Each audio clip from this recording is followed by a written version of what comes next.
next book. And let's see, I've got a book coming out called Assassin in the Ale House, and that's coming out in June. We've got a Kickstarter going for it right now, which is part of my, publishing cycle.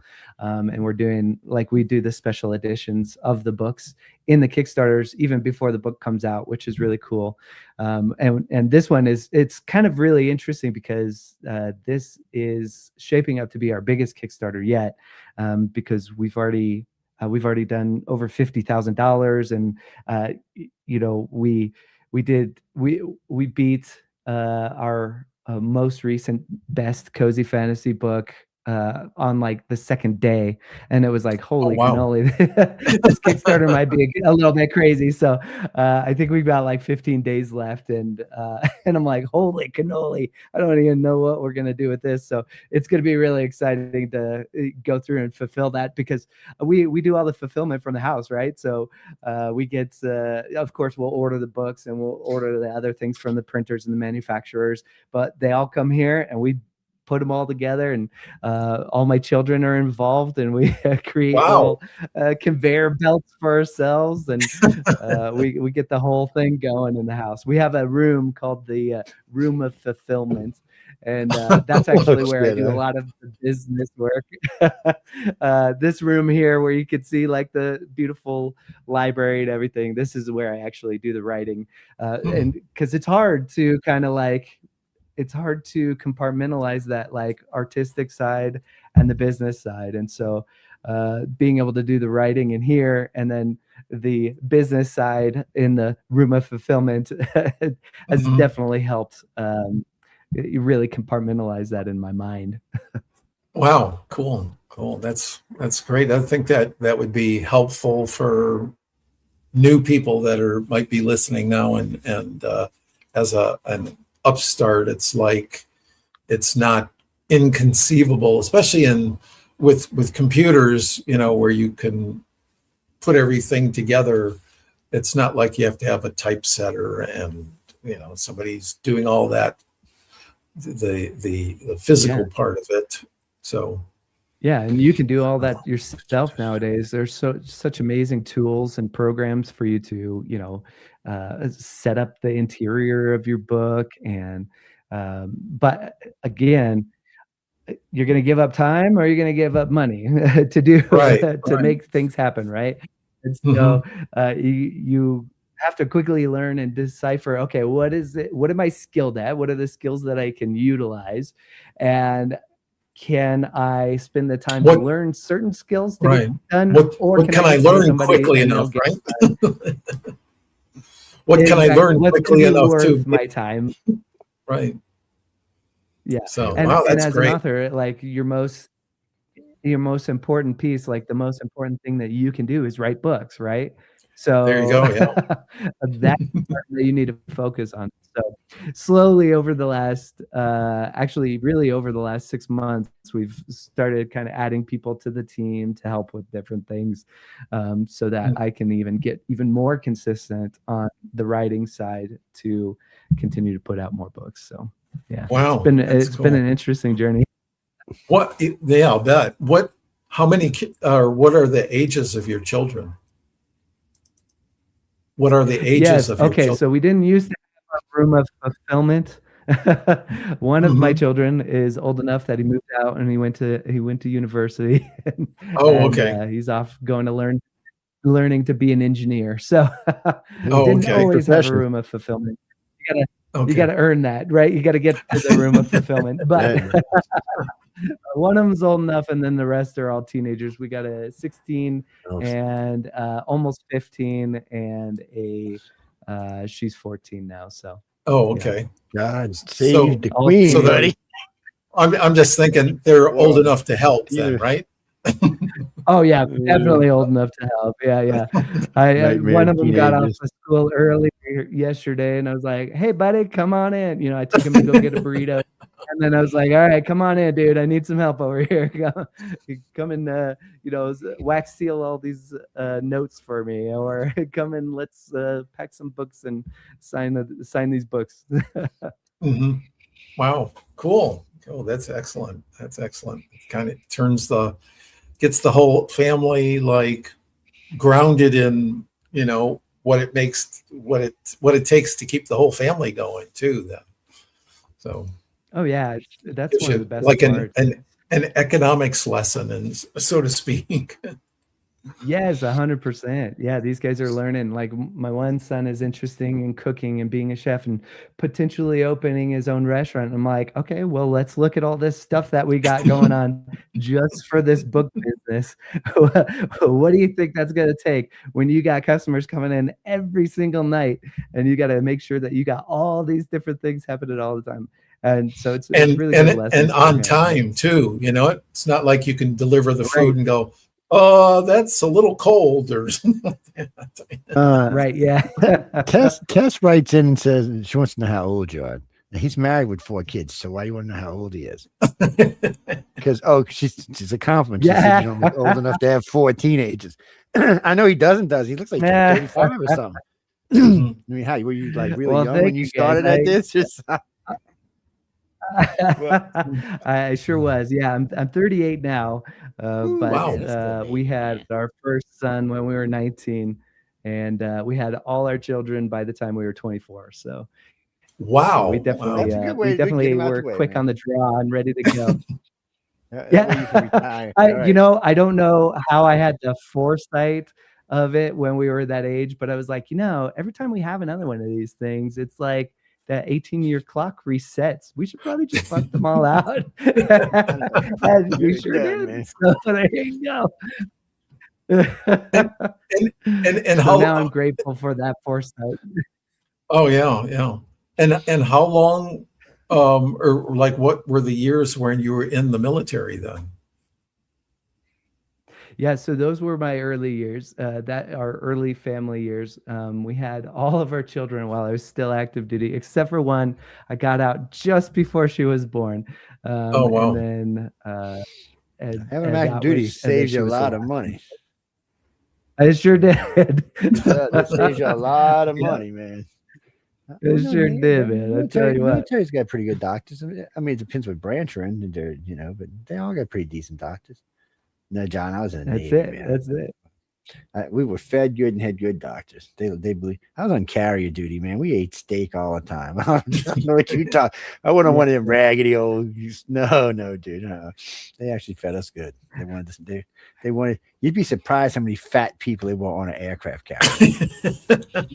I mean, y'all think I'm kidding you? I'm being serious. Big old bellies going down, running down the deck. I'm like, he looks like a freaking penguin out there.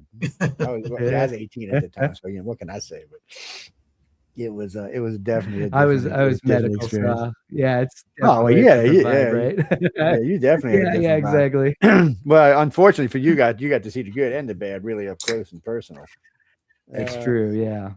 Well, when you're in the medical, Jack, odds are you're going to see somebody dismembered or in pieces, or the worst one I ever seen wasn't even in a battle. It was a guy got his foot caught on the lever for the ejection seat for the jet, smashed him to the top of the canopy. So you heard it take off. You heard it pop. It was four rockets about this big around, and I said, "Oh shit!" And I knew what it was when I heard it, and then I heard the canopy pop. I'm like. And I knew we were inside. All I could think was, God help, there was nobody inside. And when we looked up, it was. I'm not gonna say on air, but it was just horrible. It was just like everything. It was squished and just running over the sides. It was. I don't know what to tell you, people.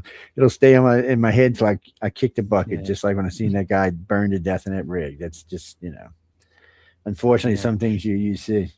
But hey, but at least you can write about him, get him out of your head and stuff, or get him on the paper or something. Hey.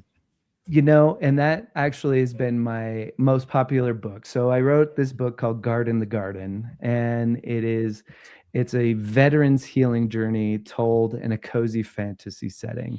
And it really, I kind of discovered this cozy fantasy genre. And if you guys don't know what it is, you kind of think of like, epic fantasy. You got this world-ending stakes where, oh my gosh, the world's going to end. We all got to band together and save the world together, right? If we don't, the world's going to end. whereas cozy fantasy is actually very much more personal stakes. So a veteran's healing journey, him trying to figure out who he is now that he's not a warrior anymore, going from warrior one day to civilian the next day. And it was like one of the hardest transitions I ever had to make. And I know I'm not the only one. So many other veterans out there were the same, you know, going, we're like, okay, wait, how do we act like other regular human beings? And okay, how do we work with other regular human beings? Guys, we got a mission. Let's get this thing done. Oh, wait, you guys aren't on mission here with me. Okay, hang on. Let me refocus. Let me figure this out, right? And it took me about 10 years to kind of figure out who I was and how to operate as a human again. And that's what that story is about, right? It's this dwarven warrior. He gets injured in a battle, can't be a warrior anymore, even that's what he's always been.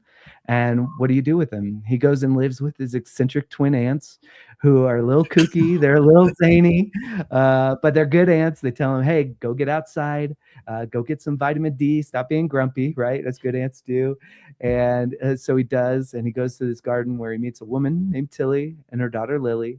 And Tilly teaches him how to grow again. Lily teaches him how to laugh again because she's always spending time. She's always beating him at board games because she probably spends a little too much time with his aunts who are sharks at the local tavern. But that's a whole other thing. And between them and the rest of the people in the community, they might just be able to figure out how to teach him how to live again. And that book came out, and it was such a personal book for me. And honestly, I did a lot of healing personally writing that book. I cried so much writing that book. It was ridiculous. Like way more than I care to admit. But the fact of the matter is that it was so real that people were able to read about, PTSD and isolation and depression and all of these real things that we go through as veterans. And they could understand their loved ones better. I mean, I can't tell you how many messages I get all the time about people who are like, man, I read this and like, I understand my husband better. Like, hey, I read this and then I made my dad read it because like, I understand my dad better and I know how to love him better. And it's just been like the craziest influx of new readers because it's just so real and it actually is impacting people. And I'm so grateful for that. It's crazy. Hey, look, all that stuff, all the people be helping. It's funny because we've had, since I've been co-hosting this show and working with Jonathan, we have met a lot of people who were in Iraq who turned out to be authors. And actually two of them were working in, interrogations. One was a girl, one was a guy, but it's interesting to talk to them because everybody's going through the same thing. It's in your head. It's in there, and you've either got to bury it deep if you can live like that, or you've got to learn how to bring it out and live with it. I was SP, so Special Forces, but it was, a friend of mine asked about it one time. He said, what do you do? I said, I can't bear it. I had to get it out of my head. I said, because if I leave it in my head, it's like recycling story in my head. I said, you can't do that. Right. And I said, it'll drive you bat crazy after a while, or you'll end up just taking it out on somebody else. Right. Right. Yeah, exactly. It's how do you get it out of the jar? Right. And that's a lot of the book. And it's been really interesting because, a lot of what I talk about in the book, it's so funny because it is this fantasy story, but it has so many beautiful and brilliant truths because that's what I wanted it to do. I know it was kind of me writing it to myself so that I could kind of reinforce these notions and these thoughts of, filling your cup with the right stuff so the bad stuff kind of gets pushed out, right? And filling yourself up with gratitude and finding places to have new missions and purpose. And it's been so beautiful, the amount of people that I get, reaching out to me. And of course I got to do it again with, another book called Wagons and Wyverns, where I wrote about a goblin who's got crippling anxiety. I mean, who gets to write this stuff, right? This is the coolest job ever. And it's a goblin with crippling anxiety who is like the biggest introvert you ever met. and he has to go on a wagon quest with a halfling wagoner who's the biggest extrovert you ever met. And he actually kind of learns how to be a person, even though he's been a little bit afraid of what he believes everybody perceives him as. And these are just fundamental truths of being human beings. And I've so many people relate to this stuff. And I'm like, that's the power of story that we have. It is. It helps. You know, every one of the people I was just talking about all told me the same thing. That's how they got it out of their head. They wrote it out. So one of the guys, because he was doing class 1 interrogation, which, ladies and gentlemen, it's not even something we can really talk about on here, but just say it's not a job anybody wants. And it takes, how can I say this politely? It takes special talents. And it's not like they point their finger and scream at you. So that kind of stuff's, you know, hurting other humans for information is hard to get out of your head. Jesse, killing anybody is hard to get out of your head. What do you like? No, dude. Seeing someone get killed is hard to get. It's not, you don't even have to kill the person for it to mess with you. Seeing someone explode in front of your face is not an easy thing to deal with. Death is exactly what it is. And, you know, it's one thing watching someone die in bed in a hospice from old age, or a guy walking down the street and blown up because he stepped on an ID. It's just how it is. And see, that's a gift that Zac has, because it's a double gift, really, because it's a therapy for him and a therapy for anybody who reads it. And the fact that someone who's married to someone with this is just a help. Because, you know, a lot of guys don't want to talk about it, not to their wife. They just, you know, they don't, I don't want to get into the terms, but a lot of them just don't feel right talking about it. Some of the guys, oh, I just don't feel manly afterwards. Really? Because you talk to somebody? That's just ignorant is what that was. Yeah. I call it the old guy mentality is what I call it. Yes. Well, there's a thing about manly men, and then there's a thing about just men in general. And manly men are fine as long as they're not stuck in the 40s, 50s, 60s, and 70s generation. Then they're just, it's like a roadblock. Their emotions can only go so far, and after that, it's an embarrassment. I don't know, people. Don't ask me. I'm not like that. I'm 60. Yeah. I'm not like that. I have no problem telling you, oh, you know what, you pissed me off. But that really was scary, man. I've seen some scary, hairy things. I wish I could write. We talk about it all the time because, you know, we deal with a lot of authors on here, but it's a gift. And the fact that the way you found it was interesting because, hey, let me just write. Because, you know, illustration's good. It's a lot of fun, but John will tell you, neither one of us can draw even a straight stick man. So I'm serious. He'll be like leaning over to the side or something. Like he's gonna authorize a stick man. Yeah, I'm always happy when people can do it. And it's nice when people post and put out stuff that you can just read that'll just help you get past a particular place in your life, because sometimes you just get stuck and you need that. In my case, I have a wife. She just kicks me, but okay. You know, for a lot of people, you know, they just need something to help them get past it. Yeah, my wife is mean. She will kick the crap out of somebody. What are you talking about?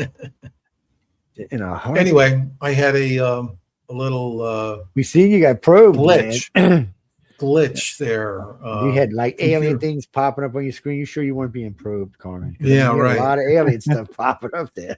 I was thinking they got him, man. They got him. Anyway, I was going to ask Zac this question. What you were talking about before my computer crashed was something you were talking about, like the reality that you had with the you called it cozy fantasy, right? Yeah. And it's like your best. It's I guess the one that's selling the best for you too. Still, right? Yeah, right. It became my most popular book. Like, I mean, just so fast. I mean, it hasn't even been out a year, and it's been kind of crazy. Which it comes with good problems that you're like, oh my gosh, I was not ready for that. Okay, hang on, let's figure out how we could shore that up. Yeah, it's kind of interesting because cozy comes with these expectations, right? Cozy mystery has been a thing for a very long time, you know, where you got these amateur sleuths and they're going to figure out a murder. You never actually see like murders and nobody's ever actually like in danger. They're in danger, but like, you know, at the end of the day, they're going to be fine. They're going to be safe. And this cozy fantasy genre or subgenre has really become just really blown up over the last couple of years. And the fact that I was able to write this story, because honestly, I was trying to figure out how to write this story. And I wrote my, you know, sword and sorcery epic fantasy series, Stone and Sky, and had an absolute blast writing those books, and people love those books. But I still needed to write this story, you know, this veteran's healing journey story. And I was really trying to figure out, okay, how do I package this thing? How do we tell this story? And honestly, once I found out that cozy fantasy was a thing, I realized, oh my gosh, this is the place to do it. And even though we're talking about very hard realities, we're also seeing hope and joy and the way to overcome those realities through community and other things, right? Right. It's kind of like the smooth jazz of writing. Huh? Yeah, exactly. So, but it's not. I've had a lot of people say, man, like I played because of the PTSD stuff, but no, it was okay, because then he would weave in these cozy moments, and then we could kind of go into the PTSD stuff, and then we get into these cozy moments. So we were able to really get the whole emotional you know, spectrum on this one without going to total utter oblivion, right? Right. Yeah. That's great. I was interesting is you know, we have a lot of the winners for the Writers and Illustrators of the Future that we do interviews with here. And there was one gentleman, I remember I got a chance to talk to him at length. He was in L. Ron Hubbard Presents Writers of the Future volume, probably would have been 31, I think. And he was up in the Washington area, Washington State area. And I remember I asked him something about it because he won the grand prize. And I do publicity for all the writers and illustrators. And I remember asking him, you know, I said, so how did you come up with this story, you know?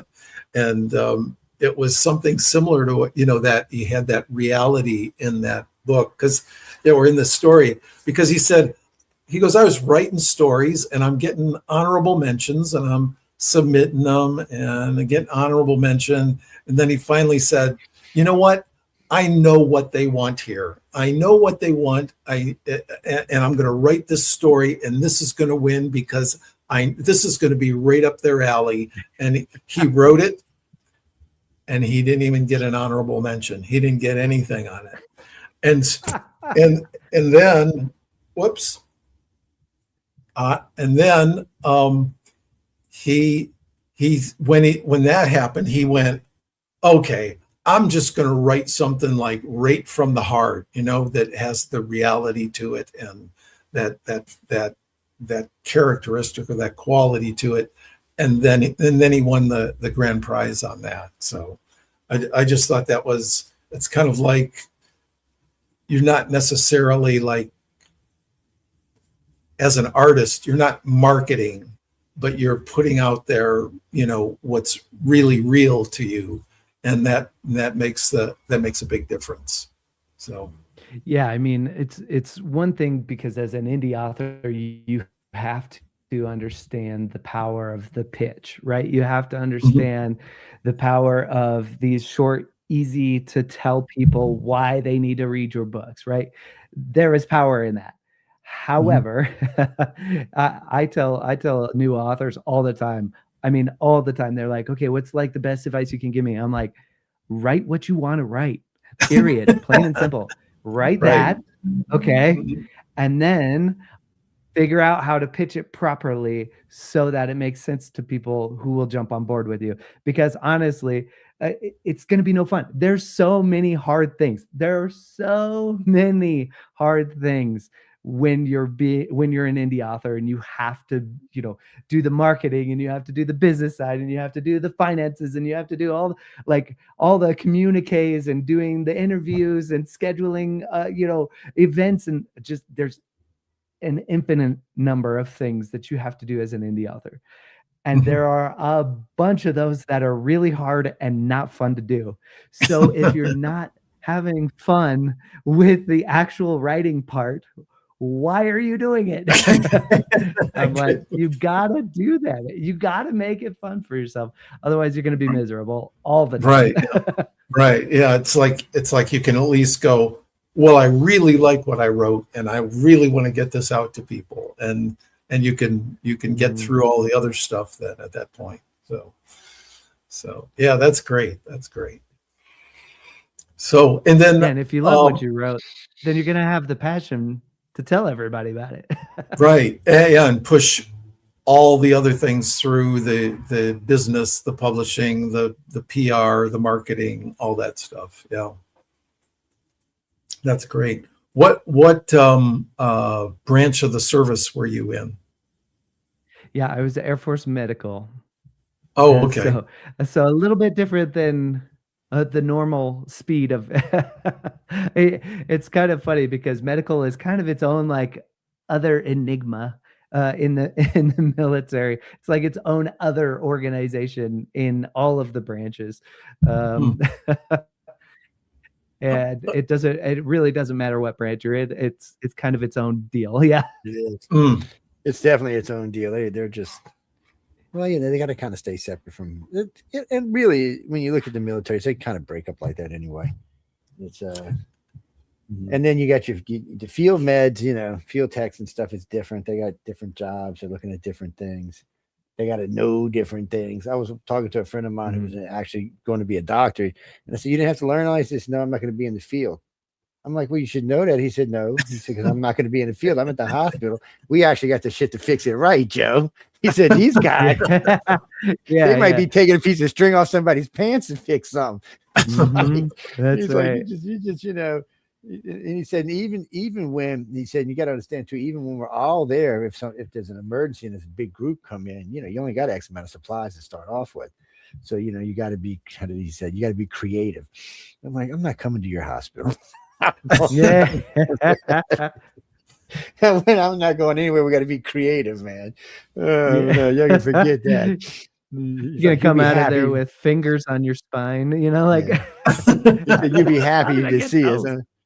I had a couple of friends in the medic field when I was in the Airedale part. I was a avionics technician, but first I was SP because I did my SEALs, not SEALs training, special force training, and then I did ship training after that. It was weird because I was deployed, and then it's weird because you get deployed and then there's nothing to do. You go out on a mission and you do a couple missions, and then you can only do so much training before you start irritating everybody. So he said, well, your MOS was originally avionics electronics. We're going to send you to the Nimitz and send you to school. I'm like, okay. So I did a year avionics electronics, and they posted me on the Nimitz. And it was so funny because I worked my way up on the Nimitz in less than a year. I went from an E4 to a lieutenant, and I got promoted, got my own quarters, all because I was just slick. And then my commander calls me. He goes, they had a mission. He said, okay, we're sending a helicopter to get you off the Nimitz. I said, I don't know about that. and I said, you better ask the commander. He said, what are you talking about? He said, you have to listen to that. I said, I think I outrank you now, boss. I said, you're sure. I said, what are you, E70? I said, I'm a lieutenant, babe. You better watch you. He's like, what? He calls my captain. He calls my captain because he wants his guy back. And the captain's like, not a shot in hell. Because what happened was they had a problem inside the conning tower for a couple of years in one of their really advanced electronic systems for radar. And he said, I tell you what, and I just got through fixing a missile on a plane. It took me like 6 minutes. They told me the plane was going to be in the downstairs for like a month. I fixed it in like 6 minutes and launched the damn thing. And they were like, wow, well, that's impressive. So the number 2 calls me up. He said, I got an electronic problem up here. I'd like you to take a look at it. I'm like, okay. So he goes off. He's going to get a cup of coffee. He comes back. I said, it's fixed. He said, Joe, he said, let me tell you something. He said, like 50 techs have looked at this thing. He said, every tech, he said, I had techs come in from submarines and stuff and look at this thing. Nobody's been able to fix this. He said, it works. It don't work. It works. I said, I'm telling you, it works fine. Guy turns it on. It's working. I'm kicking it and shit, and it's working fine. He's like, no, it's not going to hurt it. I'm just kicking the panel. Nothing's going to hurt it. And it's working. And now it's working on. So it hadn't even glitched. Comes and sees me the next day. He says, it's still working perfectly. He goes, what was it? I said, you're going to get pissed when I tell you. He said, well, tell me anyway. He said, because people might lose their jobs. I said, well, I stuck my hand down the inside of the reflector thing, and there's 2 wires that run along there. And I noticed, I felt a neck, just like a niche. When I pushed it back and I could see it, I said, there was a niche in the wire. And I said, when you were at sea, probably at rough season, all the wire was banging against the little metal thing, and it was shorting it out. Oh, wow. He's like, you're bleeding. I mean, he got pissed. I mean, he got seriously pissed. Not at me, but he got pissed. He said, what did you do? I said, well, I was going to replace the wire from end to end. And then I realized that wire runs for, I don't know, like 300 yards. I said, so what I did is I redid it. And I said, and I shrink wrapped it, just shrink wrap stuff. We usually heat it up and it makes like a piece of wire. And he's like, and what are you doing on my ship? I said, I launch jets. He said, wait, I said, I work in electronics and I launch jets because I was a plane captain at the time. I was launching jets. And he's like, well, we're going to have to talk about this. And I didn't hear from him like 2 weeks. I figured it was over and done with. And then I got called to the captain's office. I figured, oh, shit. I'm being kicked off the ship. Listed people never get called to the captain's office. I'm like, oh, I'm in deep shit. I get up there and he said, my number one really likes you. He said, we're gonna give you a promotion to Lieutenant JJ. He says, you do really well in 7 months. I will give you a full promotion to full lieutenant. And I'm like, really? Yeah, that's a big pay raise too. I'm like, really? He's like, yeah. So because the reason why is you could not be where I was without being an officer. You had to be an officer to work where I was working. Even with the tech, they always had to be an officer present. I was like, wow. So I was real happy, and then I stayed there forever and pissed my commander off so bad. He came out and seen me on the ship. He said, you can request. I said, dude, why would I request? I got my own quarters. I'm an officer. What the hell's wrong with you? Nobody's shooting at me. I'm like, nobody's telling me jump off of high towers and stuff. I'm like, nah, dude, I'm really happy right where I'm at. It was hilariously funny, but all the branches are like that. And they all break up. I don't know in the Air Force, but in the Navy, everybody in the Navy is a certified firefighter. Everybody, you come right out of the Navy, go right into firefighting. If that's what you want to do for a living, that's not what I wanted to do, but something to do with the way ships work. Everybody has to know. You have to know at least 3 jobs on board the ships. And I was like, well, I know more than 3 of them. You just see, and it would have been nice to be a writer. See, like you get stuck out there sometimes. 6 months, you ain't seen an island even. You ain't even seen a seagull. You're just riding on the waves, launching. Sometimes I can't imagine. I can't imagine how many words I could write. I'd be because I had a friend of mine. He used to we'd go sit on the front of the thing and watch him launch, and he'd be out there with his book. He said, I'm writing like my 5th novel since I've been at sea. I'm like, what? He's serious. No joke. Of course, I couldn't read his handwriting. He's always asked me to read it. I said, dude, I can't read that. Your handwriting's worse than mine. I said, you may get a typewriter. And then we got leave, and he spent his leave in the exec office using their typewriter to type all this stuff out so he could send it out and sell it. I was like, okay. And he sold it, and he actually sold 2 of them and managed to knock off 2 years of his time. I don't know how he did that. Somehow he cut some kind of deal to get out early. I was like, and how'd you do that? Did you do that? I don't know. I got to call other guests in a minute, but it's such a nice thing. Just because anything that helps anybody. Because today's world is tense. It's man. Maybe tense isn't the right word. Maybe aggravated is the right word. Well, I'm not sure because being a centrist, I get to see both sides. So it's I'm listening to one side. I'm going, y'all are really stupid. And I said, maybe the other side. Oh my God, y'all are more stupid. Jesus, give me a break here, man. What's going on here? Did we move to Mars and no one tell me? And now I can't even go to Elon Muskville because he's on the Epstein list. I'm like, oh, give me a break. I was looking forward to spending some time on Mars, man. Oh man. It's funny because for people like Carmen and I, since we're oldie goldies, going to Mars. Speak for yourself. Going to Mars is a good thing. You're living extra. So if you go to Mars at age 50, you'll probably live to be about 160. Well, it does a couple of things. It slows down your heart rate. There's no gravity pulling any of the vital organs anymore, so all of that instantly goes to rest. Yeah. Plus, you start looking younger because nothing's gravity's not eating up your face and stuff. And if you're on high blood pressure, more than likely you'll be off of it because the release on your heart, your heart's working so much less that you get out jogging and your heart will probably not even break 60 beats a minute.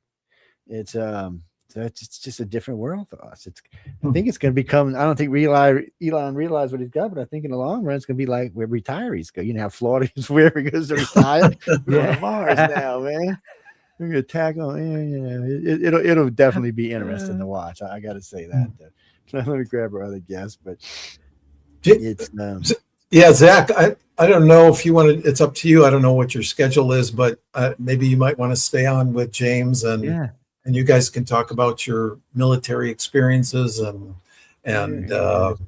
writing and the whole how you interface that with with the things of reacclimating to civilian life. So civilian life, because I think I could stay on for a few more minutes.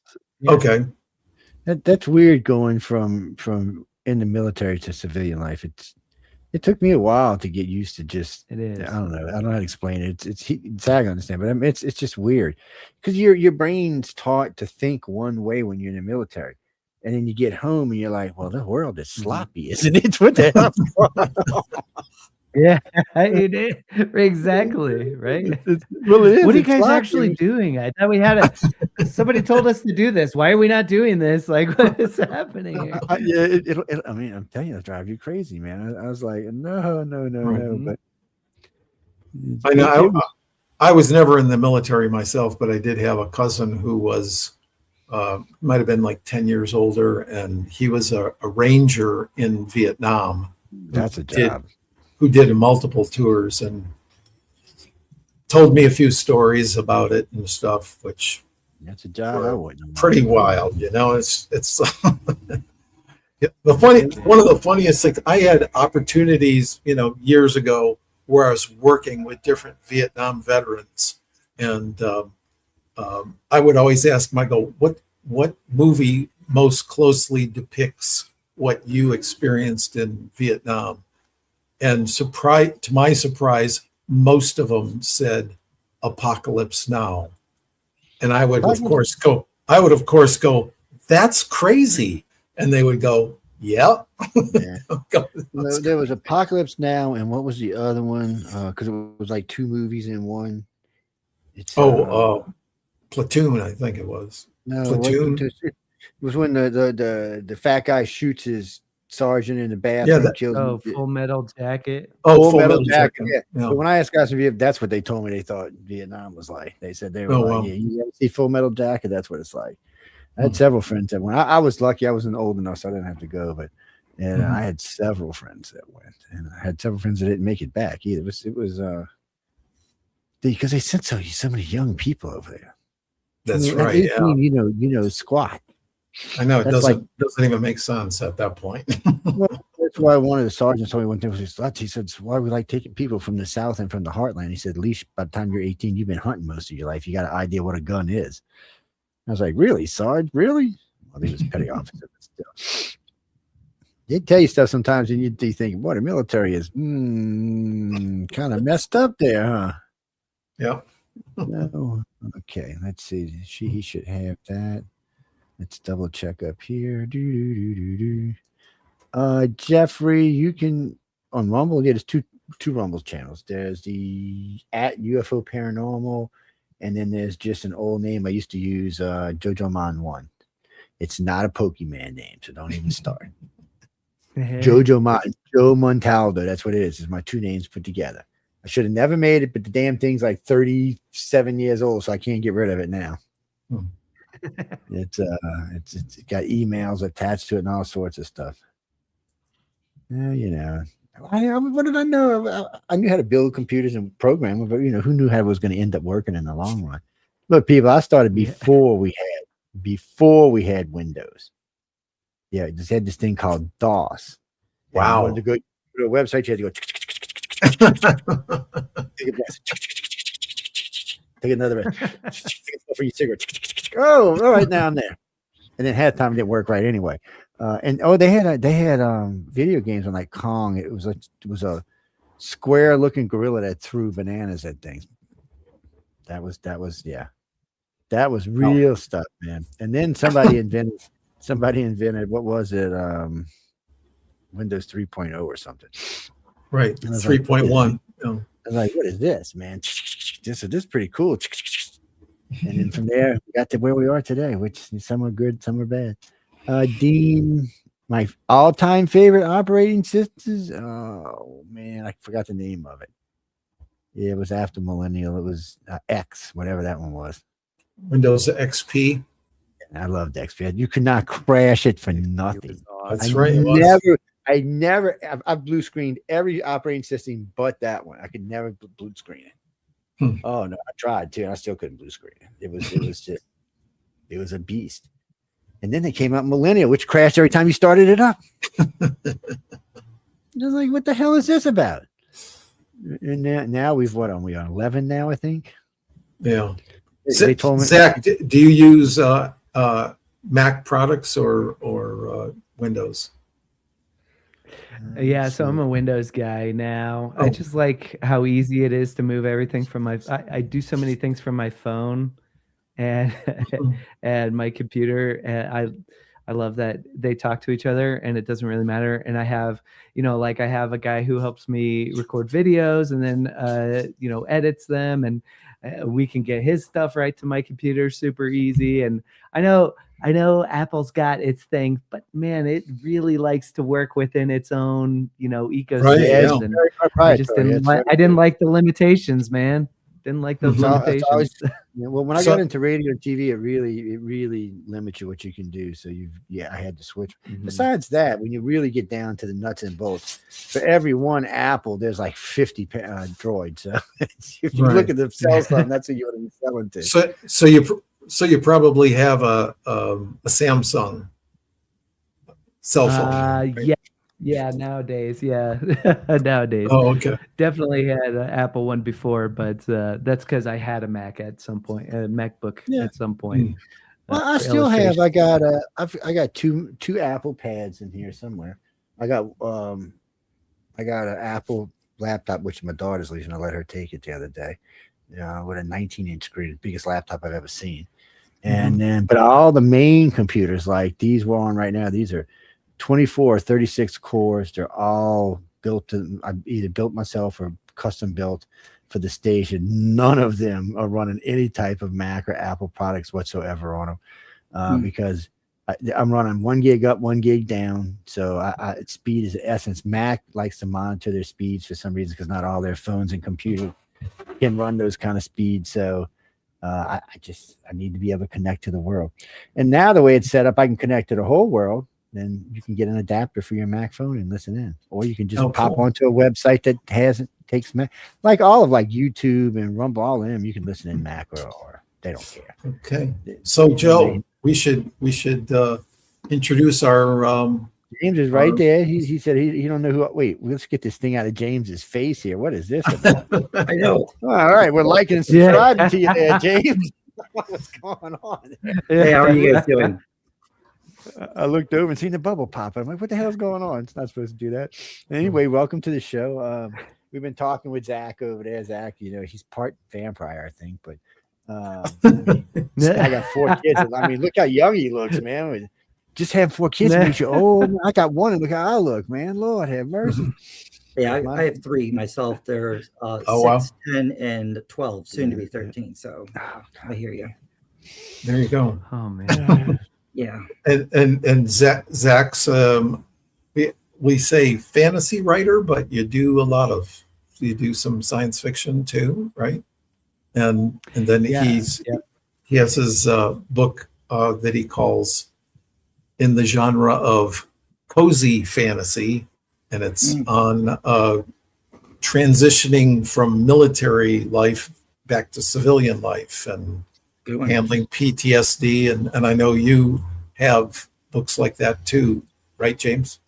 Yeah, we actually made a couple of kids' books, ironically, where we have a mom and a dad both basically dealing with that. And so it's kind of helping the kids understand why mom or dad is acting the way they are. It's really, they're not upset at them. They're just having a hard time trying to process what's happening around them, or sounds, noises, different things like that going on. So we try to approach it that way, basically. We wrote it essentially for our kids. Excuse me. We essentially wrote it for our kids and got it from a little bit of their perspective. Yeah, that's wonderful. I don't think that's as ironic as you think, because with Guard in the Garden being a cozy fantasy, like that's such an interesting, strange way to write about PTSD and this warrior's transition to civilian life. And I think that we need more of that stuff. I think that's probably why we're seeing success with them, because it is from a different perspective and it helps people understand that transition better. Yeah, I don't think the people fully understand or can appreciate just how hard that transition is for a lot of veterans. I mean, I started Army and then I finished Air Force, and so you may remember this, Zach, when we would fly in, either guys from Afghanistan or Iraq, we all kind of come into Al Salim Air Base in Kuwait. And then from there, you're shotgun back usually to Baltimore and then back to your individual bases.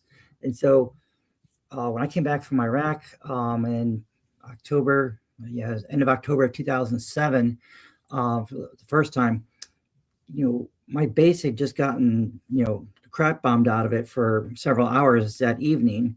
A few hours later, I'm on a plane to Kuwait. I'm in Kuwait for maybe 30 hours, and then I'm back to the States. So within 96 hours of getting, my base rocketed and bombed, I'm walking around the Brandon Mall in Tampa, Florida with my wife. Right.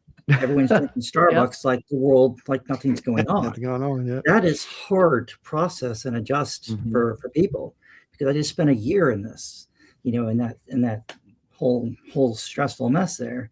And now I'm back here walking around and everyone is as nothing's going on. They're completely oblivious to what's happening outside of their world.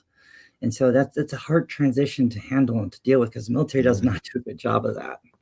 Now, when the Navy instituted a new program right after the first Iraq war, because so many of the guys on the boats were just, we'll just say screwed up and be nice about it.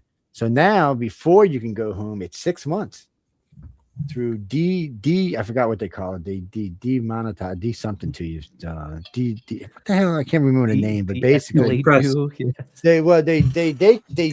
they basically take your training and reverse it to who you were before you came in. Well, you all know that that's impossible, but hey, we'll give them something for trying. But they also said that they had them seeing shrinks on a daily, not daily, but a weekly basis. And even for the first 6 months home, they wanted them seeing, because just what you said is absolutely right. I remember when I got off the carrier and I met my wife, and we went to go have lunch at a really fancy restaurant. I hadn't even seen land in 18 months. I was like, just standing on solid ground was just weird. And I was like, what? And the whole time I'm thinking, couldn't even concentrate on what I was doing. My brain was still where I was. Yeah. Was not here, was still there. Yeah. And it took a while for my brain to rebound. But I tell people it's not easy. And in boot camp now, they got the cosmonauts. They send them to cosmonauts school. So, boot camp's intense for the first couple of weeks. Your brain's being brainwashed and the Navy keeps making them longer. Last I heard, it was like 14 or 18 weeks. I'm like, Jesus, people, cut it out. Yeah, I should have joined the Air Force. I had two friends join the Air Force. They had it made. I should have stayed Army, to be honest with you. I was honestly on a really good trajectory moving up, and then when I finished college, I decided, I want to make this a full-time career and go the officer track, and so I changed branches, and I should have just stayed. Army is the fastest promoting branch of the military. It is. Air Force and Navy want you to be officers one day, but they're not all really, you know.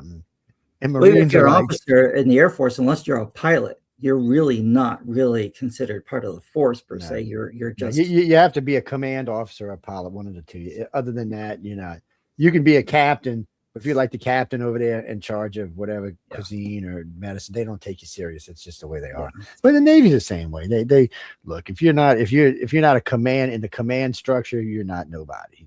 They don't care what your rank is. And I watch lieutenant pilots come in and they'll treat those captains on board their ship that has nothing to do with the command structure. They'll treat them like crap, and knowing they're not going to get in any trouble.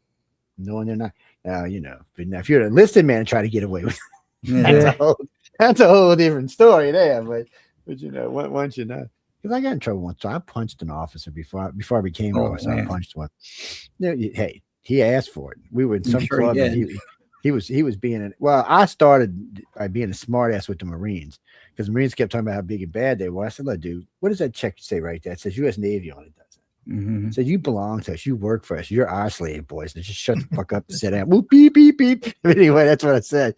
Next thing I knew, there was feet and fists and stuff flying everywhere. Well, this officer came in, big and bad. You know, he's gonna whip everybody's butts, and he's screaming, throwing people around. He grabbed me by the shoulder before I realized that I decked him, knocked him out cold. I mean, knocked him out cold. I thought I didn't even get written up for it either because the commander said he should have never done that. He should have waited to the SPs to get there, the MPs to get there, and let them break up the fight because it was like. Well, it wasn't a fist fight, but the best skirmish I saw was when we were in Baghdad, and when our unit deployed, because we were interrogators. Okay, so there's just a small amount of us in the Air Force. So there's 48 of us deployed as a group. To Iraq. We linked up with a Mormon intelligence National Guard unit out of Utah, ironically, and so that formed our task force. And we merged up with some other Navy guys, but we had the Army Chief Warrant Officer come over. So he's a CW5, like he's the head for the entire program for the Army. And then we had an Air Force captain who was an OSI officer, and she was, you know, running her OSI training and way of doing intelligence, which is wildly different than how you do actual human intelligence and interrogations in a war. And she was putting out information, talking, and it was contrary to what he's doing. And he just kind of had to interrupt. He's just like, "Ma'am, stop. This is not how it's going to work. This is what we're going to do. We're going to do it the way I wrote the manual and the way the manual says it's going to be done. This is how it's going to work." And it was interesting to watch that little tussle because, you know, a lot of my Air Force colleagues, they don't come from that Army background, so they didn't quite understand the gravity of a CW5 directing that and saying that because they're kind of God in the military. It was humorous. Let's put it that way. It's always funny to watch because I mean the branches all have their own little quirks. You know, because I was watching this captain in the Air Force one time when he was giving this guy a Navy. He said, "Well, we're the same rank. You're a captain." He said, "Oh, no. So the captain in Navy is like a colonel in every other branch." He said, "Dude, we command ships in cities." He said, "Not the same." He said, "You're gonna get yourself in a lot of trouble." He said, "We're a whole 2 ranks ahead of you," and it's true. The Navy skipped 2 ranks. They did that with Admiral too when they did the Commodore thing. They just, well, we don't need these ranks. I guess they didn't want to have I don't know why they did it. I asked a couple times soon. They always told me, "Well, that's just the way we do things here." I'm like, "Okay, you're the boss." But it was kind of funny because we got into it with a tussle with some Army guys, and the Marines were all pissed. And the 2 colonels are out there screaming, and his captain comes up, but he was a carrier captain, which is a fleet captain. Everybody, it didn't matter who they were, all was dead. The dude's a colonel. He's got like things all the hash marks all over. Like, "Yes, sir." It was funny, man. It was because you can kind of tell who you see. And I've watched many captains and lieutenants when a master chief comes up or a master petty officer comes up, they change their tunes because those guys really know what the hell's going on. Once you've been in service 35 years, you better watch talking to anybody bad because they know some people, man. They're the guys who run everything. They're not, my first lieutenant was an idiot. I was so glad when I got promoted. He was an idiot. He liked the guy that's blown up 3 or 4 times. And we'd tell him stuff. "Oh, no, you can't run the elevator like that. No, we have a special elevator for weapons. What are you doing?" He's hauling up weapons next to the jet. Yeah, let one go off and wipe out 10 or 12 jets and see what happens. You'd see us. We'd all walk to the other end of the boat. We'd just start walking away because we knew it was coming, and we seen it happen a couple of times. Because the ones for the weapons are made different. Plus, they're caged, so if something does go crazy, it won't go shooting down the runway. The one on others was for a jet. There's nothing around it. It's a big, huge, massive elevator. Oh, it was funny. It was funny. It was dangerous, but it was funny. And that's another thing, you know, I think I missed when I got out, and I was glad there was people that were talking about it. I think, and I hate to say this, I think I got addicted to the danger for a while. Yeah. I mean, I really hate to say it, but I think it happened. Because when I came home, I was like, there's something missing. Yeah, there was something missing. Nothing was blowing up. People weren't screaming at you. Right. You weren't working 14 hours a day. But you weren't working those 14 hours a day alone though too, and that's another thing that you walk away missing too, is that camaraderie, right? You lose that, and it's just like, hey guys, wait, where are you guys going? Oh, we got another mission to go on, and you're like, oh yeah. All right, well, I guess I'm going to go feed the baby now, you know. I guess I'll see you guys later, right? It's weird, you know, though. Through Writers of the Future, I have met, I want to say 6, maybe 7 interrogators that worked in the 2 Iraq wars over there. All authors that have come to Writers of the Future or associated through somebody else. One of them I met through Bill Forte, but still, it's interesting to see how many we actually had deployed over there. What the hell were we looking for? It seems like we were looking for more than just information on the war. I mean, we were stomping them out of existence. I was confused. I was like, that's a lot of and some of these level 1, or they used to call them the O team. Oh no, the Z team. Yeah, these sound like something you'd see in a horror movie somewhere, man. I was like, what are we? What? I'm still to this day don't know what we were looking for. I mean, I know where was it at? Well, so for the Desert Storm War, they had a bunch of, but for the last Iraq war, I've met a lot of them that were over there doing interrogations, and I was always asking what were they looking for. He said, I don't know what they were looking for. They said they just wanted information. I said, about what?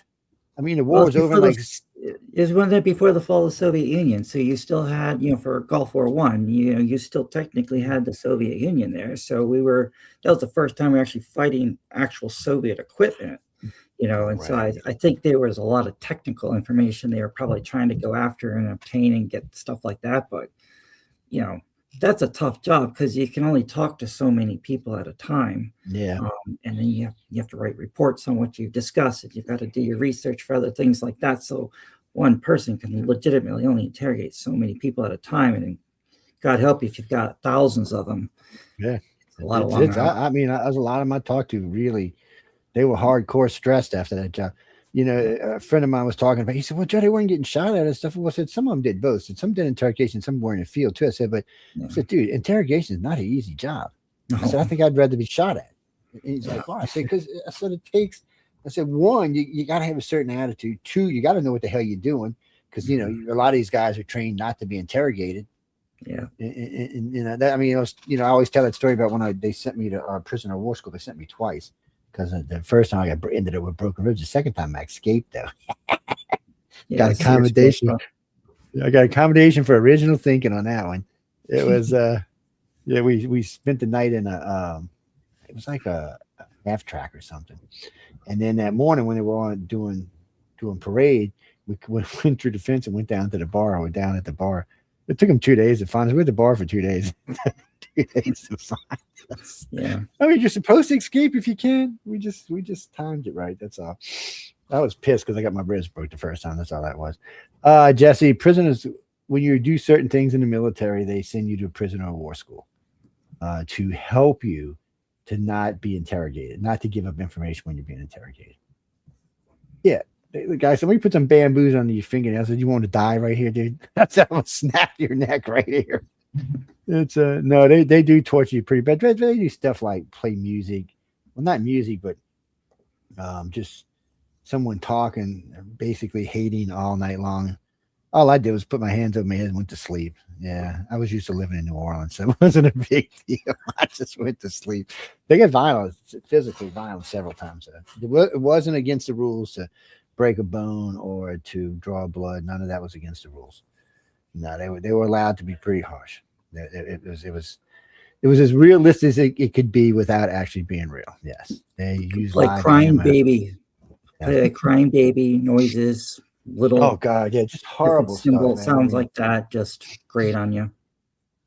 What, Jesse? No, it's a tough thing to go through. It's not all the branches have them, and they're basically all the same. But for some reason, if there's one joint one that they send everybody to for some reason, but the individual branches have them too for whatever reason they use them for. Well, no, the CIA and the CIA and the FBI, all of them have them. Because certain people are going to be allotted certain information, going to be carrying certain information, and they want to know to the best of their ability that you're not going to give that information up.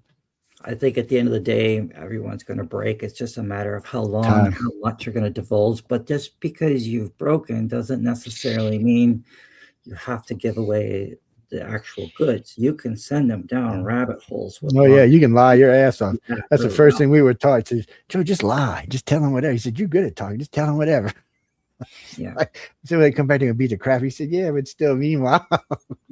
Yeah. Well, so Gene, when they put you in these things, they always give you the little glimmer of hope that you could escape or someone might come get you.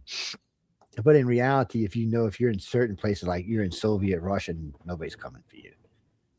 So you're sooner or later, they're going to have you locked down long. And sooner, whether it's through drugs or through physical, whatever it is, sooner or later, they're going to get the information out of you. It may take them a year, it may take them 5, but they're going to get it. It's just the same here. It's just once they got you in a certain place, it's like Guantanamo. Just being at Guantanamo, a lot of guys broke after just being there 9 months. They weren't even torturing them yet. They just had them locked down, and some people can't take that. Put somebody in the cell by a 5x5 cell and just leave them there and serve them food every once in a while. Yeah, a lot of people just can't deal with that kind of stuff. It's spooky. So you write about any of that, or can you write about any of that? I know some people can, some people. That's what I was going to ask. Yeah. Yeah. So when I was going through training, I kept a journal of everything basically. And when I was over in Iraq, I had to keep a journal just to have something to decompress, just to keep my own sanity. Because you got to understand, when you're there, when I go into the camp, so I'm going. I live on Camp Stryker. We go into Camp Cropper. They're right next to each other, right there at the Baghdad International Airport. There's like 6 or 7 bases that all surround it. And so when you go in there, you're going into a camp with 5,500 prisoners. And there's another one in the south, Camp Buka, that eventually swelled to about 30,000 down south. And so you have 5,500 of these guys there. Before the surge, we were bringing in between 200 to 300 new prisoners a week were coming in.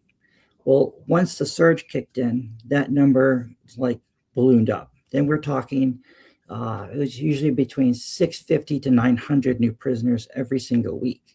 Well, there's only about 60 of us interrogators.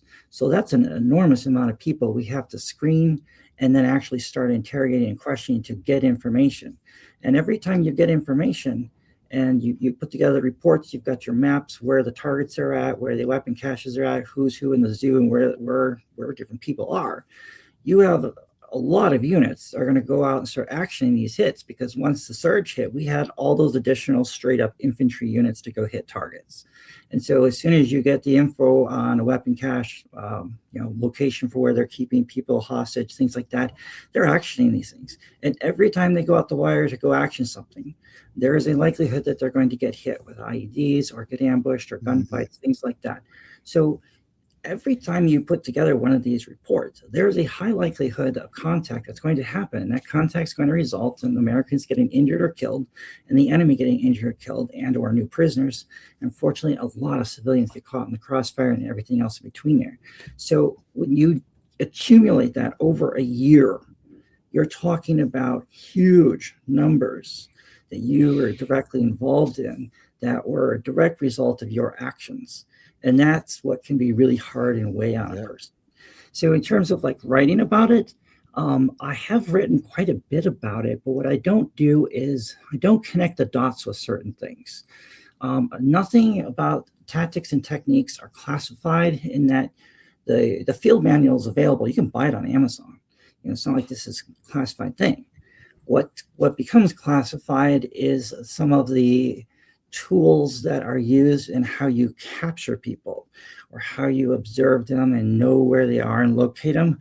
But the techniques of actually interrogating the person, you can read about it in the manual.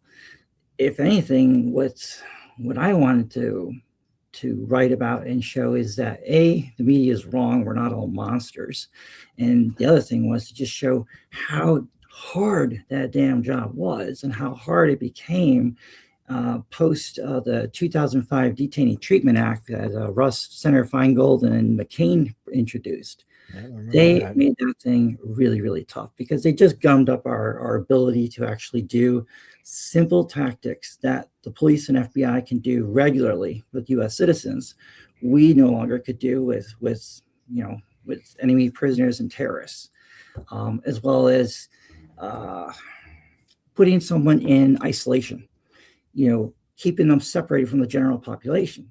When we bring a prisoner in, you want to keep them separated so they can't talk with other people and be able to learn techniques to resist or get their story straight. We want to keep them separated so they don't get their story straight. Well, you have to keep them, you could only keep them separated for 24 hours at the commander level. And then for 48 hours, you're talking up to usually like a colonel. And then when I wanted to keep someone in separation for 30 days, I had to have the task force commander, a 2-star general, sign off on that request. And to keep them in separation for 60 days, I had to go all the way up to having the country commander. So at my time there, it was General Petraeus. Like bullshit. You have to sign off. That's insane and ridiculous that the package would have to go all the way up that high just to keep them in isolation for 60 days while we question them. Wow. That's what I'm talking about when they say they made it very, very hard for us. And they did. They wanted to make it almost where you couldn't do it. Matter of fact, I remember one of my friends. Yeah. One of my friends was telling me, he said, well, he said we were trying to do these interrogations, and basically we were just being pushed away every time. And he said one of the guys got him, just slapped the shit out of some guy and got discharged. They let him keep an honorable discharge, but they did discharge him immediately. So he said, what I started doing after that is when I get aggravated, I would put on the thing, recommend to send to Gitmo. What happened? They sent a lot of times. They send them out down to Camp Bucca. Because that's the worst. That's even worse because they get sent down there. They're going to spend 2, 3. There was he told me there was. He was telling me there was 5 or 6 places that they could send them. He said he only put Gitmo on it because he wanted the prisoner to see what he was typing. Because he said he didn't actually have any. He couldn't actually say anywhere they were going to go. He could recommend it, but he said they were going to send them wherever they had room or wherever they thought would do them the best. But he was talking about three Army bases, and then he, Frank, I don't know if the Navy actually has. They probably do, but it's probably inland. Yeah, and the Navy has bases that have no water around them. It's a little weird. Yeah, I was stationed. I went to tech school in Tennessee. There wasn't no water. No. There was landlocked. Like you couldn't believe landlocked. But thank God we got airplanes too, man. Because it was bad. No, in San Diego was different. There's water all over San Diego, but no, there's a couple of bases I've been through to the Navy. It's really weird. There was one I went to in Ohio, which was just a big square, 1 million square foot building. I have no idea what was in it. I went because one of their computer systems went down, and they still had, get this, they had punch card and reel to reel in this thing. It was like the AV state. Well, they had it in the New Orleans AV station I went and worked on. I get there. I'm like, what? I look at the guy. I said, what? I said, man. He said, Joe, you know how much money it costs to change this? I said, do you know how much money it costs to fix this? So I said, I'm going to do a trick. So I just routed out a whole system and dropped in back then. I think it was, it was like 2 gigs. So whatever computer, it still had a barefoot drive in it and had a 5-inch floppy on it. But anyway, I dropped it in there, and it took over like 1/3 of the floor. He's like, wow. I'm like, yeah, dude, come on. I was like, this is the military shit. We're supposed to have state of the art. Not this is 1950s stuff, man. It's got to go. But there's a couple of times at the AV station, the whole floors were computer. When you pull ceiling tiles down and floor tiles up, it was all computer. So all that stuff in 2 floors wouldn't run what one of my computers, my 36 core sitting right there with 128 gigs of RAM. That's more power than that whole floor had. Probably more power than the whole freaking building had. It's ridiculous. It is. And it was ridiculous what we had in the military when I was being told in civilian life, oh yeah, you can get a 2 gig chip. My ass. We were running dual cores and stuff. I'm like, yeah, we didn't see dual cores till I was out of the Navy for almost 14 years before it made it to civilian life. It was like, I can't even talk about some of the other stuff because it's probably still classified. Oh, Zach, I gotta say, man, I really like your background setup. How you have that with your bookshelf there, and that's a nice setup you got there. That's pretty. Slick. When I started the author journey, I realized, you know what would be a worthwhile investment? I'm going to build this glorious bookshelf so it's in every video that I ever make. And sure enough, it stinking worked. And it's been quite the thing. It kind of almost became like my branding color and everything just because everybody saw it all the time, right? Nice. So, nice. I like it. Hey guys, I really appreciate you. Thank you for having me on. I'm gonna go. I got those 4 kids, so I'm gonna get. There's only 3 home now, but 4 teenagers. Oh my god. Yeah, I'm gonna go hang out with those teenagers for the rest of the day. But I really, really appreciate you guys having me on. Nice to meet you, James, as well. Yep. See you guys later. Okay. Nice talking to you, Zach. All right. See you, Zach. These are cool. I think it's gonna got to about damn 50 degrees in the studio. I have to watch this. This is crazy. Getting cold. Yeah, we rarely get this kind of cold weather down here, but we do from time to time. This will be our 3rd year in a row where it's really cold weather. I mean, they're saying wind chill of 6. For us, that's like what? Where are you at again? I live on the Gulf Coast. Okay. Yeah, I'm actually right now here in Tampa. Right now it's 38 in Tampa, so it's kind of my older stepdaughter lives in Tampa. That's where she's at, and one of my good friends is down there. They're in Tampa, and then for us it's weird because the year before last we got a little snow. Last year we got 18 to 22 inches of snow, which has never happened before, and this year we haven't had any snow here, but the whole half of the state is just iced in a sheet of ice right now. It's so we've been lucky on that part. We might see some flurries tonight, but other than that, it's most people down here, their houses aren't insulated for this kind of weather. And my house got double insulated windows and stuff, and I can still feel a light breeze coming through my house. Well, I'm also raised off the ground 12 feet, so that doesn't help matters. If you go underneath my house right now, I guarantee it's like 5 degrees underneath the house right now. It's crazy, but it's great in the summertime. You can go sit down there, take out the chairs, kick back, enjoy yourself. So if you're right, it's a really good place to write. It's a really pretty property. We're right on the water. In the springtime, we got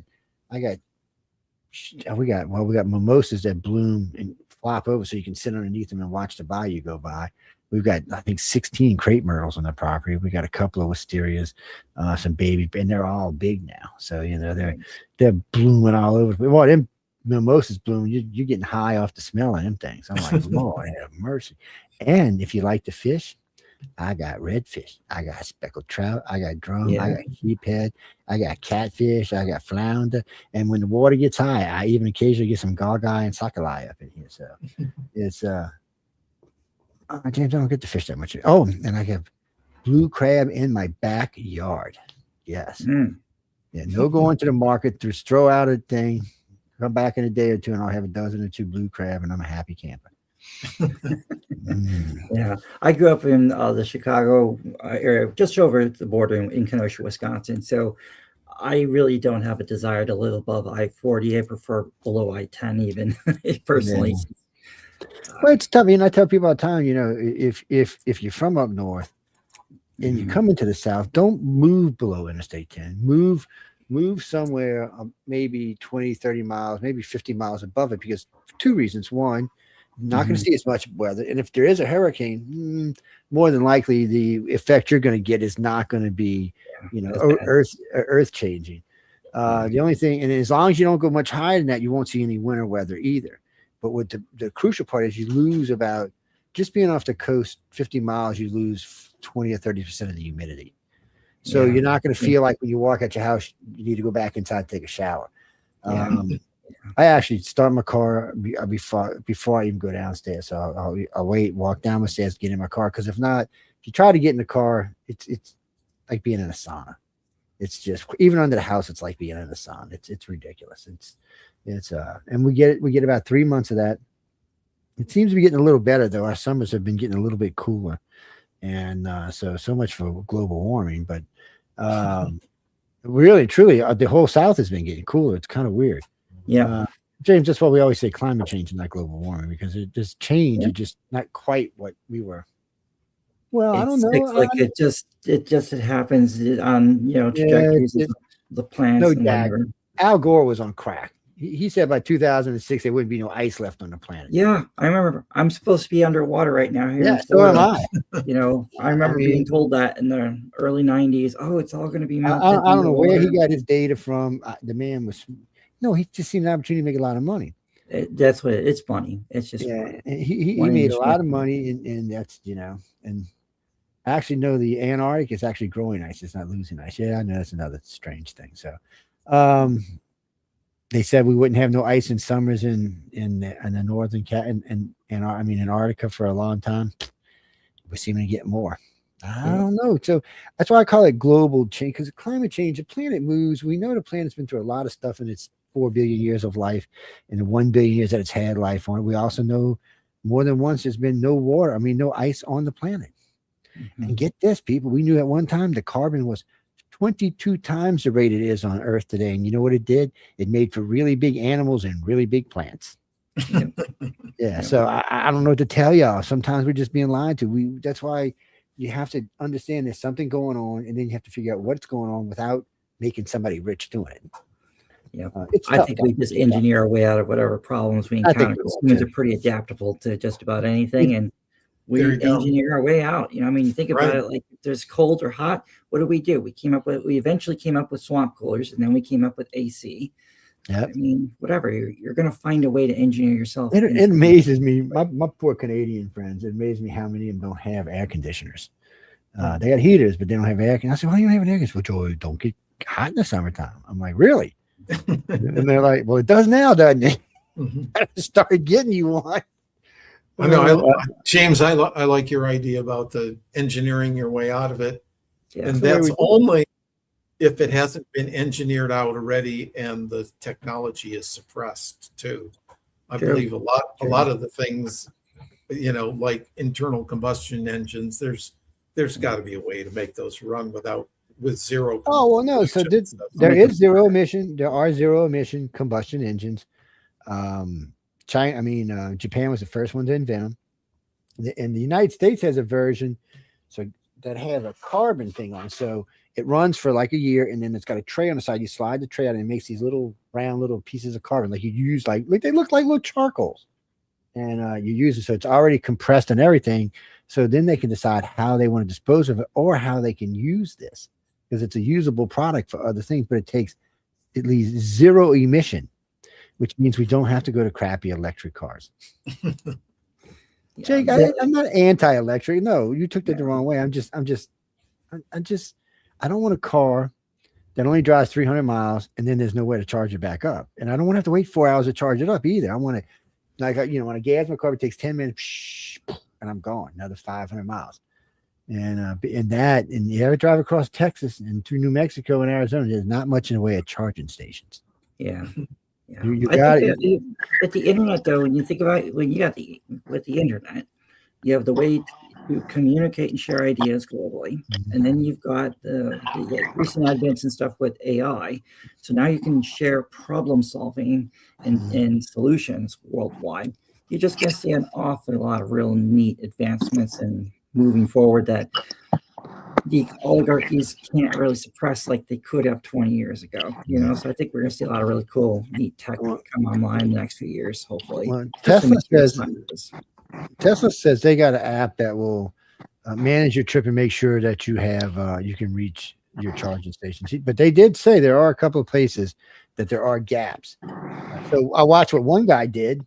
He got a little trailer behind him. He had a little generator on the trailer pulling it behind his car. Nice. I was like, that was slick, man. You got That was slick. But you know, when we talked about electric cards a decade ago, a partner of mine used to talk about it. I don't understand why each wheel can't produce power. It's spinning. Put a generator in there. It's going to produce. You got to put a generator in a voltage regulator. They generate when they break, though. They use regenerative braking. Yeah. So why don't they use it full time? Why aren't they using it when the wheels? Because I mean, they're turning, so they're creating power. Somebody said, "Oh, well, it puts resistance against it." Well, it does a little bit, but so don't put it on all four wheels. Just put it on one wheel. That way, it's not really putting any resistance that changes the trajectory of the car, the way it moves. I don't know. And there's other ways to do it. You don't even have to put it on a wheel. You can put it on drive shafts that are going to spin no matter regardless. It just seems like we should already have regenerating electric. John, you look good, babe. What were you at? Would you have Chip and Dale again, man? We just finished doing the cover reveal for volume 42. Okay, you don't look happy enough for that. What? Were they giving you trouble? So I said, you don't look happy enough for that. Usually when you do the reveal, you got a big smile on your face and stuff. Yeah, I know. I come in here and I was saying, okay, we're talking about the Authors Quill, and I hear about regenerative charging of cars, and I'm going like, what happened to the Authors Well, you know, Quill? Joe got on Joe followed a rabbit trail. We got He definitely goes down those rabbit holes. We got off on a progressive. Wait a minute, Joe went down a rabbit hole? So. You got a shotgun for rabbit holes, man. I use this for the rabbit holes now. Let's be honest. Okay, good. Well, that's good. There, we're getting back now towards science fiction. That's right. No, we just did the cover reveal for volume 42, which is amazing. We had Ciarello, who's coming out this year from Spain.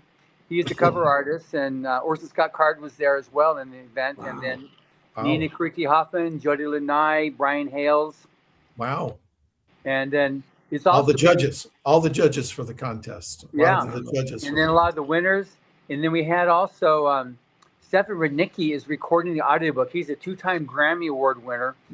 And he's also won Hugos and all kinds of awards for his audiobooks. So we're very excited to have him on as the producer of volume 42 of the audiobook. So you'll be able to meet him, Joe, when you come out. And James, just as a standard invitation, you are always invited to come out for Rise to the Future. You almost made it 2 years ago, and then something happened and you didn't, but the invitation still stands. I'm going to get out there one of these. Till death do us part. It stands. Well, leave James down there in Tampa. He can go to that TampaCon down there. I do. I do. I've seen John at the TampaCon a couple of times. I'm trying to go this year. I wanted to go last year, but for some reason last year, everywhere I wanted to go somewhere, something else came up. Somebody's like, "Oh no, you got to go do this. You got to take care of that." And this year, I may have messed myself up going to LA. So I decided. We always talk about this real fast, and John will pick on me later about it. But I decided I was going to go on a diet, right? So I've lost like 25 pounds. I realized by the time I get to John, I'm going to lose about another 16 pounds. I'm going to be in between clothes size. I'm going to show up in some shorts and a t-shirt. Oh, man, I may have messed myself up here. Anyway, enough about all of that. Tuxedo pants with rubber band holding that both sides together. Because I can't go shopping, that's for sure, until I balance out. Anyway, it's I was going to start earlier in the year, and then I got sidetracked with some other stuff, but enough about all of that. So James, I saw you got a new book just came out because I just saw it on because you're an author I follow. So where is that? Do you know, I'm glad you said that. So what was that one? So we finished the sci-fi one. That the 12th book came out in October, and then we just finished the 4th and final book in the spin-off series within that same world. That one came out a couple of days ago. And then we launched our newest military techno thriller. So book 1 came out in, I think it was end of July, first part of August. The Gotland Deception and the Suwalki Crisis came out right before Christmas. And so that one's kind of moving the storyline forward. So I really wanted to look at where are things going technology-wise with autonomous weapon systems and AI, because we really touched on that with the last series. But now we're seeing wild advancements of things going forward with the military tech, because there's one of the huge problems our current military has is being able to build manned warships. And the Chinese are absolutely crushing the global, shipbuilding in that regards. So we can't fix that problem overnight. But what we can do is we can move forward with unmanned surface vessels, whether it's surface or underwater vessels. And so like Saronic Technologies and Anduril Industries are kind of leading the way in that realm. And so we really dove into looking at that and how that could play out in a war in like the early 2030s, and trying to see how do you also augment that with warships. And so our kind of concept was you have the Arleigh Burke essentially is like a quarterback, and it's surrounded by different classes and sizes of unmanned surface vessels that handle air defense or naval strike. And you have them equipped with so some of them will have directed energy weapons, but then you're also using high-powered microwaves for going after counter-drone technology. These are all tech that's being tested and used in Ukraine, so it's not possible to assume that it will advance quite a bit further in the next 7 years from now. And so we just kind of adapted that to those naval platforms. But even with armor, okay, so people talk about the tank. Is it dead because we see all the action happen in Ukraine? It's not that it's dead. It may be dead in that war because they don't have the capabilities around it to keep it alive. But that's not to say that the U.S. doesn't, or in the future, even like China will. So how do you weave those things in there? And that's where, again, robotic tanks come into play, because these other platforms can carry some of those microwave systems on it, or other counter drone equipment with it, and that can augment your tank. So then you have a manned tank, but now it's got 3 or 4 little wingmen on the side, so to speak, just like air. And you have that on the surface vessels. You would also have it on land weapons as well.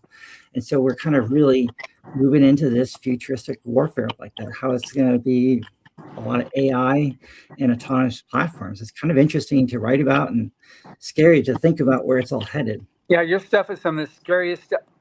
I read a lot, and horror has got nothing on what you write in terms of like, it's just very scary, like, because it's all based on real technology. The only thing that's science fiction are the characters, and that's even just fiction. Some of this, I mean, I think we're still science fiction on the battery packs, but that's rapidly changing. But otherwise, you got that. But are you into the 7-digit figures yet as an author? We keep going just shy. It's really, people don't understand, it is incredibly hard to survive in this publishing business as a self-published independent writer, because you think about, I have to wear many, many hats. So, I mean, I'm writing the content, I'm doing the research, I'm also having to do a lot of the marketing. And so looking at the different, what ads are working, what ads aren't, understanding how to read that data and figure that piece out, all that testing. And then you still have to research your stuff, interview other people for, does this system actually work? Is this really how it would operate? And then actually write the story and maybe interact with a few fans in between there. So it's a lot to try to do. It is really difficult and challenging to survive in there. But I enjoy it. I like that independence, because I don't have a publisher telling me that I can't write either. So there is that too. But it's challenging. I'll put it that way. We're still saying it. We're still independent, but I won't lie and say it isn't hard. That's one of the things. I was going to say that's one of the things I was hoping to get into with you and Zac, because Zac's also an independent publisher too, and he made a decision at the beginning, to like, do I just write, or do I get a publisher and an agent, or do I do this myself? And he ended up doing it himself too, which is, I think, somewhat similar to what you're talking about too. Yeah. I mean, because later on this year, I want to get you back on as a guest on the podcast, talking about your journey and where it is now. Like, it's been 2 years since we were last interviewed. So where we are right now, I'll need time. I've got 8 podcast interviews coming up in the next few weeks, because I'm going to 2 writing conferences, Superstars and Life Universe and everything. But then when I get back, I'd like to interview you again. I need to get caught up on, we'll work out what book I need to read so we can talk about that. But I also want to talk about your journey financially, because that's what a lot of people are interested. Like, so what is it as an indie author? What can I expect? What do I have to do? Just helping them to get in some of the brass tacks of making it as an indie author. Yeah. I mean, Cash flow, ironically, is a very difficult thing to master and manage, believe it or not, because as you know, when you sell something on Amazon, so we're in the month of January, whatever I sell in January is not going to get paid to me from Amazon until March 29th. So it's the 29th of every month, 60 days after the month closes. So you know what you're going to make, but you have to still pay for the ads that you ran in that month and any of your expenses and things that you've incurred. And then you have to carry that forward into the next month before you're going to get paid that third month. Yeah. And so you have to make sure you have your cash flow is staying open, so that way you can continue to cover those different costs, because you're going to have months where you're going to be on fire and you're going to have a wild, huge month, because you have a new release and pre-orders and things like that, or a book caught fire and it's doing really well. And then you're going to have months where you're going to see like a 50% drop in revenue. Like January versus December. Yeah, and you got to be able to make it through those troughs, those highs and lows like that. And those highs and lows, sometimes they may stretch across 3 or 4 months. And so you got to make sure you've got enough capital to keep yourself afloat and keep going, especially if you're finishing a series and you're starting a new one, because you don't make most of your money in a series is going to come when you're usually in book 3, 4, and 5. It's not in the first couple. Because you're building up the audience for that series, and so the pre-orders get larger as you get further in, and you start recouping more of your costs up front. You have, if you're spending $5 to acquire a reader, and you've got 3 books deep in the series, well, you can afford that. But if you only have 1 book deep, you're at a loss for most of that time, and so you've got to be able to have money to do that, and you still need to invest in marketing your backlist too. Because the way you're going to survive this long term is to have 3, 4, 5 series that are all still earning something going forward. That's that whole mentality, the 20 books to 50K, that whole conference that happens. Huge, different mentality. Yeah. Mm-hmm. So anyway, I know a lot of writers in that group. I mean, I know the guys who run the group. I'm friends with Craig Martell and them. Yeah. In a mastermind group and stuff with them. And so yeah. I've been doing this 10 years now, 8 years full time. So I know a lot of the people who are, people who've stuck around this long, to be honest with you, is full time wise. It's kind of a small group. At the same time, there's always new entrances in, but you'll have people who come in and they're like a rocket ship, and then they will just disappear. That does happen. Yeah. Anyway, so did you guys discuss it all, Rise of the Future, while I was in my absence, or is it just been talking about Tesla and? No, we talked a lot about Rise of the Future. We talked about all kind of good stuff. We also talked about when we're sending you to the moon. When we're taking you to the Mars with us. We talked about that too. We crossed all kind of barriers today, and then poor Carmen got probed. So we had to talk about that for 5 minutes, and how it works. But it was a pretty good conversation, all in all. I know we got to get out of here because I got another. My computer crashed. I'm gonna have to get all of these interrogators together for one show, and I wonder if I'll be breaking any rules if I do that. No, check into that, man. They might come for us all one afternoon. Hey, what are y'all talking about? We're talking about how you idiots. That's how we're talking. No, Jesse. No. James is an author, but he was an interrogator for the military, Army, then Air Force. So that's what we were talking about. But we were talking about his writing. It just that always comes into play because it's a serious job. Well, because some of this is therapy. It's a good way to get out some of the stuff that's in your head. It's good. And if you listen to Zac, he would say the same thing. When you're in the service and you serve in certain places or you're doing certain jobs, it's good to have therapy. It's just good. Hello. What was my therapy? What do you mean? What was my therapy? My therapy was alcohol when I first got out of the military. Yeah, that was my therapy. And then I got married, and then you know what? And then I got married, had a kid, and then my kid was my therapy. Yes, I'm being totally honest and frank about it. I can't be any more honest than that about it. Mm-hmm. No, I was pissed. But I just lost my dad. I lost my dad at 16 too, so I was already pissed. And then the service wasn't. So I was pissed going into the service. I was pissed coming out. It's just one of them things, people. It's life. That's why you need people like James and Zac and people that are writing stuff that can help you. You can get through. Yeah. All right, Dick Tracy over here. Yeah.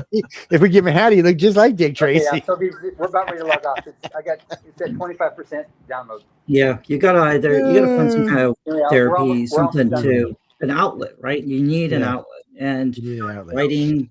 Yeah, whether you're doing it to publish books or you're doing it for your own self, it's a great way to express what's going on in your head.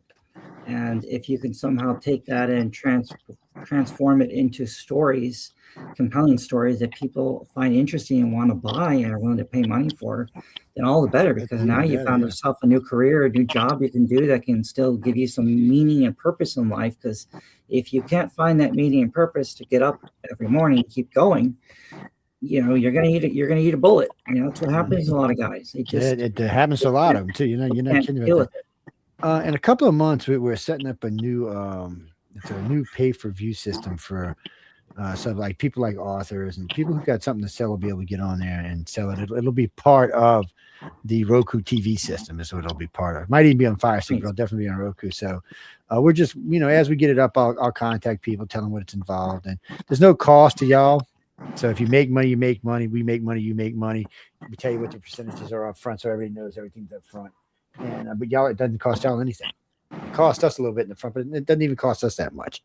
And then it gives us ways to, because we do investigations, we have people in field and stuff like that. We want them up for pay-per-view. And we know a lot of authors and illustrators.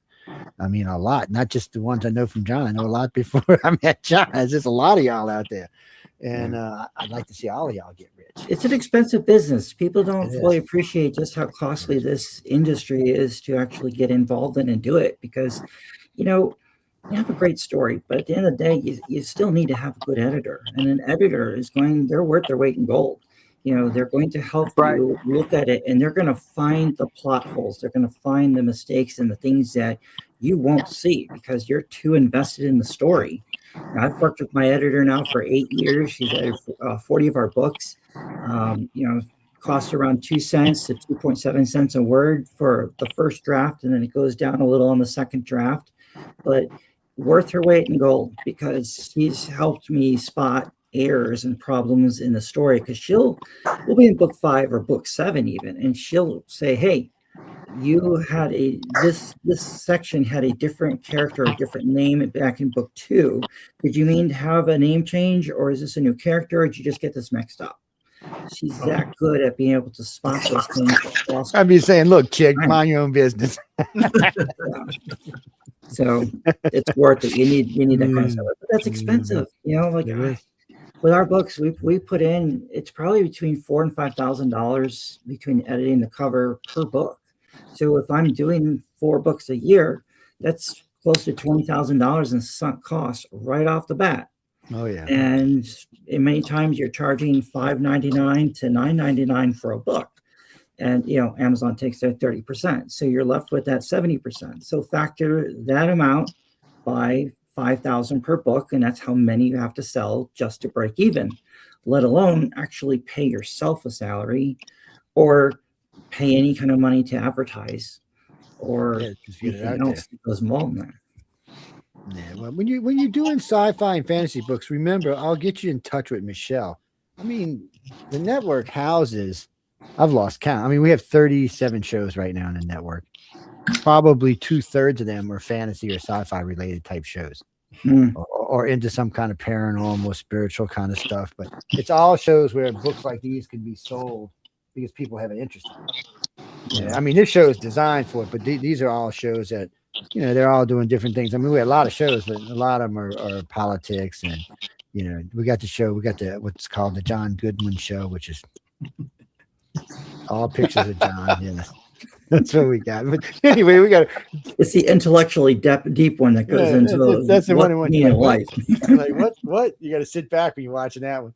But James, you were great having on. We got to get out of here because I got to go eat, and I got another show coming up in 15 minutes actually. Okay. And Saturday is my really James, busy day. Again, you're invited to Rise to the Future, April 16th. So I'll look at that. I got an opportunity to possibly go to China here soon, and so I'm trying to weigh between, do I go? Is it safe to go? You know, it's funny you said that, because I was offered to go do a lecture tour over there for 2 years, and my embassy. 2 years. My embassy told me not. Yeah, it was $250,000 a year to go. all expenses paid. But my embassy said no. They said, I can't tell you not to go, but they said we would recommend that you do not go. They said it's not safe for Americans. I said, well, when would it be? And they said, they go, well, we'll contact you when it is. And you know what? That was 2 years ago. I still ain't heard nothing. So I would check to be safe. But, you know, I got a lot of friends in China, and most of them tell me they would be glad to see Americans over there. So I guess maybe there's just places like in the United States where if you're a foreigner, you shouldn't go. I'm sure it's like that in China, too. I'm sure there's places, oh, no, you dumb American, you shouldn't go there. But there's a lot of places I wanted to see. I really wanted to go. I don't think I could have went anyway because my station manager couldn't have done everything by herself. And from there would have made it hard to run things. But I was like, yeah. Well, mid-April, John, I'll have to look at that. See if there's a way to just fly out and then fly back or something. But I'll follow up. I'll send you an invitation. You can let me know if you can figure out or not. And I'd love to meet your wife, Miranda, one of these years. Hey, well, if you come out to Tampa again next time, we'll try to make that work. Okay, good. Yeah, because I know you got your kids to take care of too. So anyway, it's nothing like having 5 or 10 kids. It's always a good thing. Yeah. But anyway, ladies and gentlemen, we got to get out of here. I want to thank everyone for tuning in to United Public Radio and the Authors Quill. I hope you enjoyed the show. Like I say every week, any moans, groans, bitches, or complaints, you can feel free to write to Michelle DeRoche. She loves to hear from y'all. She'll send you a candy bar, something, you know. She's up in Canada right now, so you know. It's how it is. She's a Canuck, yeah. She don't like you Americans, so you better be careful when you write to her. I'm just kidding. But if you do have a complaint, that's who you write to, Michelle DeRoche. But on that note, we got to get out of here. Coming up next is the chat. The boys will be on there chatting about all kind of weird, strange things today. I would mention them here, but I don't think it's age appropriate for this show. So on that note, good night and stay tuned for the chat.